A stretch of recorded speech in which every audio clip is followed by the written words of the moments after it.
Boss గురించి మాట్లాడాలంటే ఎన్నైనా మాట్లాడతాం కానీ బాస్ ముందే మాట్లాడాలంటే ప్యాక్ అయిపోద్ది మనకి. బాస్ అంటే మనకున్న ఎమోషన్ ఏంటంటే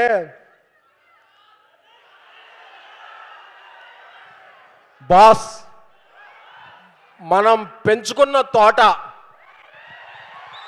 మనం కట్టుకున్న కోట, మనం ఎంచుకున్న బాట, అది మెగాస్టార్ అంటే. ఆయనే మన పోర్టు, ఆయనే మన ఫోర్టు. చాలామందికి హృదయం లబ్డబ్ లబ్డబ్ అంటది, మనకు మాత్రమే తెలుసు మెగాస్టార్ మెగాస్టార్ అంటది. చాలా మందికి బ్లడ్ గ్రూప్స్ ఏబిఓ ఉంటుంది, మనందరి blood group M mega. Thank you boss. మీరంటే మాకు ఎందుకంత ఇష్టం అంటే, మేము రకరకాల ఊళ్ళో ఉన్నప్పుడు మేము చాలా సాధారణ పీపుల్. ఇండస్ట్రీకి రావాలంటే బ్యాక్గ్రౌండ్ కావాలంటారు, కానీ మాకు స్కూల్ గ్రౌండే లేదు. మాకు బ్యాక్గ్రౌండ్ ఎక్కడ వస్తే అలా RRRలో ఒక డైలాగ్ ఉంటుంది, గోండ్ బెల్లని తీసుకొచ్చామంటే ఆవిడకి ఏమన్నా కొమ్ములు ఉన్నాయా అంటే ఒక కాపర్ ఉంటాడని. అలాగా ఇండస్ట్రీకి రావాలనుకున్న ప్రతి ఒక్క మిడిల్ క్లాస్ అభిమానికి ఒక దేవుడు ఉంటాడు, ఆ దేవుడే మెగాస్టార్ చిరంజీవి గారు.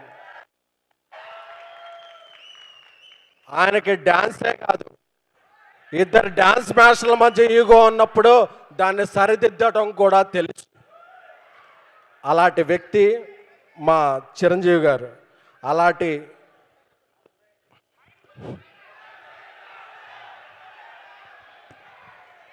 బైక్ పని చేయబోతే ఊరుకుంటా ఉండే, మైక్ పని చేయకపోతే బాస్ ముందు ఒప్పుకోం. Thank you thank you thank you thank you.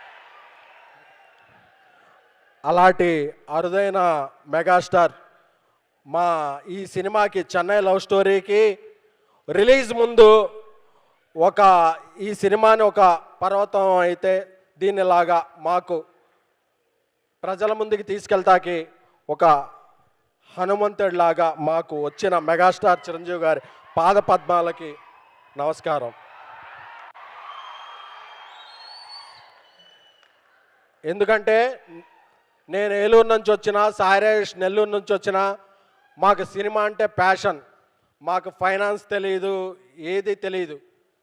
మేము అనుకున్న సినిమా అనుకున్నట్టు తీయాలి, ఈ సినిమా కోసం ఎన్ని రోజులైనా తీయాలి అనుకుని మా Sai Rajesh, national award winner Sai Rajesh గారు రాసిన స్క్రీన్ ప్లే కథతో ఆయన నాకు కో ప్రొడ్యూసర్గా మా ఇద్దరం కలిపి ఈ సినిమా చేశాం.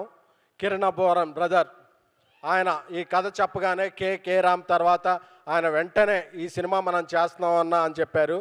రవి నంబూరి నాకు 10 ఏళ్ళ నుంచి స్నేహితుడు, ఒక గొప్ప మెగా ఫ్యాన్. రవి నంబూరి ఈరోజు birthday, happy birthday Ravi. Ravi డైరెక్షన్లో మేము ఈ సినిమా తీయాలనుకున్నప్పుడు, ఒక క్లాసిక్ తీయాలనుకుంటే మాకు మంచి మ్యూజిక్ ఇచ్చింది మణిశర్మ గారు. ఆయన మ్యూజిక్ చూస్తూ పెరిగాం, ఎదిగాం. ఆయన మా మ్యూజిక్ ఈ శిల్పకళా వేదికలో మాకు ఇక్కడ కూడా పాసులు వచ్చాయి కాదు, అక్కడెక్కడో పైన పాసులు వచ్చాయి. ఆ పాస్ దొరికినా బాస్ ముందు బాస్ని అక్కడ నుంచి దర్శనం చేసుకునే వాళ్ళం అనే ఆనందంతో ఉన్న దీంట్లో ఈరోజు శిల్పకళా వేదికలో మా సినిమా ఫంక్షన్ జరగటం, దానికి బాసే గెస్ట్గా రావటం అనేది మా పూర్వజన్మ సుకృతం.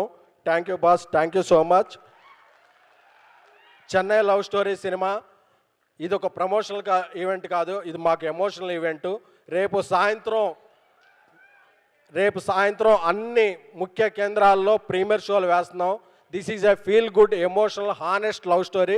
మీరందరూ గుండె మీద చేసుకొని మీ ఫ్యామిలీతో వెళ్ళండి. ఇది clean U by A cinema, మీ అందరినీ అలరిస్తుంది.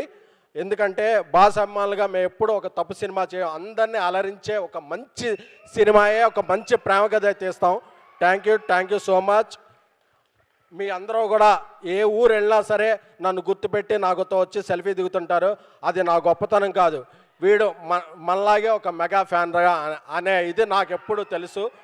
మీ అభిమానాన్ని పొందడానికి నాకు ఈ అవకాశం ఇచ్చిన మెగాస్టార్ చిరంజీవి గారికి జీవితాంతం రుణపడి ఉంటాను. Thank you so much.